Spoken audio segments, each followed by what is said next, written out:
Gold, trusted gold buyers. మీరు తాకట్టు పెట్టిన బంగారాన్ని విడిపించి ఈ రోజు ఉన్న మార్కెట్ ధరకు కొనబడను. ప్రభుజీ, ఇప్పుడు ధర్మార్థ కామ మోక్షాలు అంటుంటారు. దీన్ని ఎలా తీసుకోవాలి, ఎలా ఆచరించాలి? చూడండి, చతుర్విధ పురుషార్థములు అంటారు. అవును. ధర్మ, అర్థ, కామ, మోక్ష.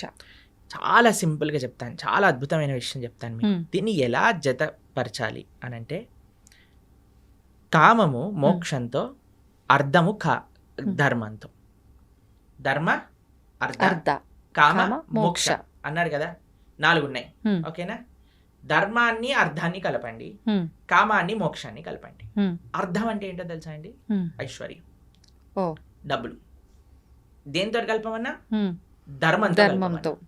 అంటే మనం సంపాదించే ప్రతి రూపాయి కూడా ధార్మికంగా సంపాదించాలి, ధర్మం కోసం ఖర్చు పెట్టాలి. ఇదొక పాయింట్ అయిపోయిందా? కామము అంటే కోరిక. ఏం కోరుకోవాలి నువ్వు? ఈ జన్మ ఎలా తరింపజేసుకోవాలి, భగవంతుడి యొక్క శాశ్వతమైన సేవ ఎలా చేయాలి, అది మోక్షం. మోక్షం అంటే భగవంతుడి యొక్క శాశ్వతమైన సేవా స్థితిని పొందటం. వైకుంఠంలో, గోలోకంలో స్వామిని ఆరాధన చేసుకోవటం. ఎవరు మన భగవత్ స్వరూపంగా మనం భావించి ఆరాధన చేస్తున్నాము, స్వామి దగ్గరికి వెళ్ళి చక్కగా రామ, కృష్ణ, నరసింహ, నారాయణ వాళ్ళకి ఆరాధన చేసుకోవటం, నిరంతరం వారి యొక్క సేవలో ఉండటం. కాబట్టి కోరిక మోక్షం కోసం, అర్థం ధర్మంతో కలపడం. ఎప్పుడైతే ఇలా మనం ఉంటామో, ఎప్పుడైతే మనం ఇలా మనం చేస్తామో, ఎప్పుడైతే ఇలా మన జీవనం ఉంటుందో, ధార్మికంగా సంపాదించటం, ధర్మం కోసం వెచ్చించటం. కోరిక కేవలం భగవంతుని తెలుసుకోవటానికి, భగవంతుడి యొక్క సేవ కోసం ఎప్పుడైతే ఉంటామో, అప్పుడే మానవుడు పరిపూర్ణ జీవనాన్ని జీవించేవాడు. ఈ విశేషాలన్నీ కూడా మనకి భగవద్గీతలో ఉంటాయి. కానీ ఇదంతా ఉల్టా జరుగుతుంది కదా ప్రభుజీ ప్రస్తుతం. అంతే కదండి, డబ్బు సంపాదించడం కోసమే కోరికల కోసం ఖర్చు పెట్టేస్తున్నారు. ధర్మము మోక్షం అయితే తెలియదు. అవును. ఇప్పుడు ఏం చేసినా దీనికోసం. పిల్లవాళ్ళకి మీరు చూడండి, బాగా చదువుకోవాలి నాన్న, అప్పుడే డబ్బులు బాగా వస్తాయి, డబ్బులు బాగా వస్తే సుఖంగా ఉంటావు. చిన్నప్పటి నుంచి వాడికి 2 విషయాలు చెప్తున్నాను కదండి. బాగా సంపాదించి మంచి జాబ్ వస్తే మంచి పెళ్ళాం ఉంటుంది, కథం అయిపోయి జీవితం నచ్చినట్టుగా ఉండగలుగుతాం. జీవితాన్ని అన్యాయం. అక్కడ చిన్న పిల్లవాడికి డబ్బులు సంపాదించు, సుఖంగా ఉండి, ఈ 2 విషయాలు చెప్పి పెంచితే రేపు పొద్దున వాడికి డబ్బులు సంపాదించలేని పరిస్థితి ఒకవేళ వచ్చింది అనుకోండి, వాడు చచ్చిపోదాం అనుకుంటున్నాడు. మళ్ళీ వాడు ఇంకా వేరే దారుల్లో ఎలా అయినా డబ్బు సంపాదించే ప్రయత్నం కూడా చేస్తాడు. అంతే కదండి. ఇప్పుడు బెట్టింగ్లన్నీ ఎందుకు చేస్తున్నారు, ఇప్పుడు ఈ యాప్లన్నీ ఎందుకు వస్తున్నాయి, ఎందుకు ఇంతమంది? నేను కాలేజీలో ఇంజనీరింగ్ చదువుతున్న రోజులలో ఎంతమంది అండి బెట్టింగ్లు పెట్టి ఇంట్లలోంచి లక్షలు డబ్బులు తెచ్చి అక్కడ పెట్టేసి కొట్లాడుకొని నెత్తుర్లు వచ్చి పెద్ద పెద్ద గ్యాంగులు ఏర్పడి, అసలు ఎంత అన్యాయం అంటే అంత అన్యాయం. ఎందుకోసం అండి? డబ్బులుంటే సుఖంగా, డబ్బులు అవసరమే. ఎవరు చెప్పలేమండి డబ్బులు ఉండకూడదు, డబ్బులు లేవు, కష్టపడు, ధార్మికంగా ఉండు. అన్నిటికంటే మీకు ఏం తెలుసు అండి, డబ్బుల కంటే ముఖ్యం స్వాంతన అంటే సాటిస్ఫాక్షన్. ఎంతున్నా సరే దాంట్లో సుఖంగా ఉండేవాడు కదండి. ఇప్పుడు చూడండి, రోజంతా నేను పని చేస్తాను, నిద్రపోయేటప్పుడు నిద్ర మాత్రలు మింగి పడుకుంటాను అనేవాడి కంటే కూలీ నాలి చేసుకొని 500-600 రూపాయలు సంపాదించి హాయిగా పడుకునేవాడు మెయిల్ కాదా చెప్పండి? అదే మేలు. అవును. కాబట్టి ఇప్పుడు హోటళ్లలోకి వెళ్ళి తిని దాన్ని డైజెస్ట్ చేసుకోవడానికి మెడిసిన్లు వేసుకొని ఇలా ఉండే బ్రతికేవాడికైనా చద్దన్నము, మజ్జిగ, కారము పెట్టుకొని తినేవాడు, ఆ అన్నం కరెక్ట్గా ఒక పూట కడుపులో టైంకి తినేవాడు మంచివాడు కాదంటారా చెప్పండి? కాబట్టి సుఖం ఎక్కడుంది అంటే నీ భావనలో ఉన్నది. స్వాంతన అది ముఖ్యం. అన్ని కోట్లుగా సంపాదించి సుఖం లేదు, స్వాంతన లేదు అన్నవాడికి మనం ఏం చేయగలుగుతాం చెప్పండి? కాబట్టి భగవద్గీత ఒక ఓవరాల్ ఒక మంచి కంప్లీట్నెస్ని జీవితానికి ఇస్తుంది. అందుకే మనకి భగవద్గీత యొక్క విశేషం ఎన్నోసార్లు చెప్పుకున్నా. అందుకే మనం అనుకుంటున్నాం ఈ సంవత్సరం ఈ జూలై 7వ తారీఖు నుంచి 18 రోజులు భగవద్గీత కోర్స్ చేయటం వల్ల కనీసం యువత, ఎవరైనా చిన్నపిల్లలు, పెద్దవాళ్ళు, ముఖ్యంగా యువకులు కానీ చక్కగా వచ్చి, అందుకే మీ ప్రేక్షకులందరికీ చెప్పేది ఏంటంటే, ఇంటిల్లిపాది ఎలా అయితే మీరు సీరియల్లను చూస్తారో, ఆ రియాలిటీ షోలను చూస్తారో అందరు కూర్చొని, ఆ సినిమాలు ఎలా అయితే చూస్తారో, న్యూస్ ఎలా అయితే చూస్తారో, అలా ఇంటిల్లిపాది కూర్చొని భగవద్గీత కూడా శ్రవణం చేయండి. ఆ శ్రవణం చేయగలిగితే మొత్తం ఇల్లంతా ఒక మంచి మార్పుని పొందుతుంది, దాంట్లో ఎటువంటి సందేహం లేదు.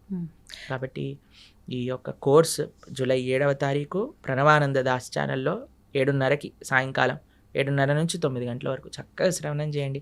ఎన్నో మంచి మార్పులు మీరే మళ్ళీ మాకు చెప్తారు. అది తప్పకుండా ఆ కోర్సులో కలుసుకునే ప్రయత్నం చేద్దాం. మీరు కూడా రావడానికి ప్రయత్నం చేస్తామన్నారు, అవును కదా? ప్రయత్నిస్తాను రావడానికి, వీలైతే చాలా వస్తాను. సంతోషం. ప్రభుజీ, మనకు అతి త్వరలోనే తొలి ఏకాదశి రాబోతుంది. ఇందాక మీరే చెప్పారు. అసలు ఏంటి తొలి ఏకాదశి అంటే? మన సనాతన ధర్మంలో ఏకాదశికి ఒక ప్రాధాన్యత ఉంది, దాని గురించి ఒక్కసారి వివరంగా. ఏకాదశి అత్యంత పరమ పవిత్రమైన రోజు. ఏకాదశి ఉపవాసం, ఏకాదశి వ్రతం చేయకుండా ఎవ్వరు ఉండకూడదు. ఏకాదశి వ్రతం చేస్తే అన్ని వ్రతాలు, నోములు, పూజలు చేసిన ఫలితం వస్తుంది.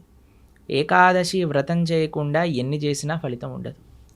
అత్యంత ముఖ్యమైన వ్రతం హిందువుకి, సనాతన ధర్మానికి చెందిన వాళ్ళకి ఏదైనా ఉంటే అది ఏకాదశి వ్రతం. ఉపవాసము అంటారు. దగ్గరగా ఉండుట, భగవంతుడి దగ్గరగా ఉండుట, చక్కగా జపం చేసుకోవటం, భగవంతుడికి ఆరాధన చేయటం. ఏకాదశి ఉపవాసం ఎందుకు చేయాలి, ఎలా చేయాలి అని ప్రణవానంద దాస్ ఛానల్లో 2 వీడియోలు ఉన్నాయి, గంట సేపు. ఆ 2 చూసారనుకోండి, మొత్తం ఏకాదశికి సంబంధించిన మొత్తం తెలిసిపోతుంది. ఎందుకంటే అండి, ఏకాదశి చేయటం అనేది చాలా ముఖ్యం. ఎందుకంటే భగవత్ ప్రీత్యర్థం మన జీవితం ఉండాలి. భగవంతుడికి అత్యంత పరమ ప్రియమైన రోజు ఏదన్నా ఉంటే అది ఏకాదశి. భగవంతుడికే ప్రియమైన భక్తి అంటాం కదండి మనం. భక్తి జనని అంటే భక్తిని జనింపజేస్తుందట, మనందరికి ప్రధానిస్తుందట. ఆ రోజు ఏది అంటే ఏకాదశి. ఏకాదశి వ్రతం చేయటం చేత భక్తి వర్ధిల్లుతుంది, భక్తి పెరుగుతుంది, భక్తి వస్తుంది అని చెప్తారు. కాబట్టి అలాంటి ఏకాదశి వ్రతం చేయటంలో అత్యంత సావధానంగా ఉండాలి మనందరం. పాపం ఎవరైనా ప్రభుజీ ఇంతవరకు చేయలేదండి, ప్రారంభం చేస్తా, ఎప్పుడు చేయాలి అని అన్నారనుకోండి, తొలి ఏకాదశి లేదా దేవశయని ఏకాదశి అంటారు దీన్ని. భగవంతుడు ఆ రోజు యోగ నిద్రలోకి వెళ్తారట. గురక నిద్ర కాదు, యోగ నిద్రలోకి వెళ్తారు స్వామి తొలి ఏకాదశి రోజున. పార్శ్వ ఏకాదశి రోజు ఒక చేతి నుంచి ఇంకో చేతికి మారుతారనమాట. ఇలా మారుతాం కదా. దాని తర్వాత ఉత్థాన ఏకాదశి రోజు భగవంతుడు లేస్తారట. పడుకోవటం అంటే అని నిద్రపోవటం కాదు, ఆయన యోగ నిద్ర.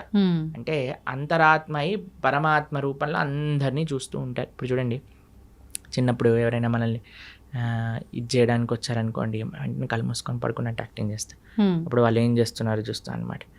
పర్వాలేదు, బాగానే ఉన్నారన్న కలుపు తెచ్చి వచ్చారా మీరు అని అంటారు. లేకపోతే వాడు ఏదైనా తేడా చేశాడు అనుకోండి, వెంటనే మనం ఇది చేస్తాం, అవునా కాదు? అలాంటివి చేస్తూ ఉండే. అట్లా భగవంతుడు కూడా చూస్తున్నాడు అనమాట, ఏం చేస్తాడు వీడు నిద్రపోయినప్పుడు అని. కాబట్టి 4 నెలలు కూడా చాతుర్మాస్యము అని అంటారు, వ్రతం పడతారు. యతీశ్వరులు వ్రతం పడతారు, అందరూ వ్రతం ఉంటుంది. ఎవరెవరికి ఆశ్రమ నియమం ప్రకారంగా నియమాలు ఉంటాయి. 4 వస్తువులు మానేయాలి అని చెప్తారనమాట. 1 నెల పెరుగు, తర్వాత పాలు, తర్వాత పాలకూర ఇత్యాది ఆకుకూరలు, దాని తర్వాత మినప్పప్పు. ఇలా 4 నెలలు ఒక్కొక్క ద్రవ్యాన్ని విడిచి ధార్మికంగా ఆధ్యాత్మిక కార్యక్రమాలు చేస్తూ అలా ఉండాలి అని చెప్తారు. కాబట్టి చాతుర్మాసం అనేది అత్యంత పరమ పవిత్రమైన మాసం. భగవంతుడి యోగ నిద్రలోకి ప్రవేశించే రోజు తొలి ఏకాదశి. ఆషాఢీ ఏకాదశి, ఆషాఢ మాసంలో వచ్చే ఏకాదశి. పండరీపురంలో పెద్ద ఉత్సవం చేస్తారనమాట. ఈ ఏకాదశికి లక్షల మంది, 10-15 లక్షల మంది వచ్చి దర్శనం చేసుకుంటారు. భగవాన్ ఉన్న ఆ రోజు పండరీపురంలో లక్షల మంది తుకారాం మహారాజ్ పుట్టిన ప్రదేశం, జ్ఞానేశ్వర్ మహారాజ్ పుట్టిన ప్రదేశం నుంచి నడుచుకుంటూ పాదయాత్రగా 20 రోజులు పాదయాత్ర చేసి పండరీపురాన్ని చేరుకుంటారు. చేరుకొని గొప్ప ఉత్సవం, దిండి యాత్ర, దేహు యాత్ర అంటారనమాట. చాలా అద్భుతమైన ఉత్సవం అక్కడ జరుగుతుంది. ఇది దేవశయని ఏకాదశి, తొలి ఏకాదశి అని మనకి ఈ జూలై 6వ తారీఖున వస్తుంది. తొలి ఏకాదశి మరుసటి రోజు ద్వాదశి నుంచి మనం ఈ కార్యక్రమాన్ని ప్రారంభం చేసుకుంటున్నాం, భగవద్గీత కార్యక్రమం. ఎందుకంటే తొలి ఏకాదశి, ఒక ఏకాదశి రోజు మంచి కార్యక్రమం మనం ప్రారంభం చేసుకోవాలి. ఆ స్వామికి ప్రార్థన చేసి, ఉపవాసం చేసి, దీక్ష పట్టి, నెక్స్ట్ డే నుంచి ద్వాదశి నుంచి పరమ పవిత్రం. ఏకాదశి ఎంత గొప్పదో ద్వాదశి ఎంత గొప్పది. ఆ ద్వాదశి రోజు నుంచి మనం భగవద్గీత ప్రవచనం అనేది ప్రారంభం చేస్తున్నాం. 18 రోజులు 18 అధ్యాయాలు భగవద్గీత ప్రతిరోజు సాయంకాలం 7:30 గంటకి ప్రణవానంద దాస్ ఛానల్లో మనం వీక్షించవచ్చు అనమాట. అది విశేషం. తప్పకుండా ప్రభుజీ, నిజంగా అందరూ ఆ లైవ్కి వస్తారని చెప్పి ఆశిస్తున్నాను నిజంగా. అంటే ప్రతి ఒక్కరిలో ఉంటుంది అలాంటి మంచి మంచి విషయాలు వినాలి అని చెప్పి, అందులోనూ మీరు చెప్తుంటే వినాలని ఆసక్తి చూపించేవారు కూడా చాలా ఎక్కువ మందే ఉన్నారు ఇప్పుడు. సంతోషం ప్రభుజీ, మరొక మంచి ఎపిసోడ్లో మరిన్ని మంచి విషయాలు మీతో మాట్లాడాలని ఆశిస్తున్నాను. ధన్యవాదాలు. హరే కృష్ణ.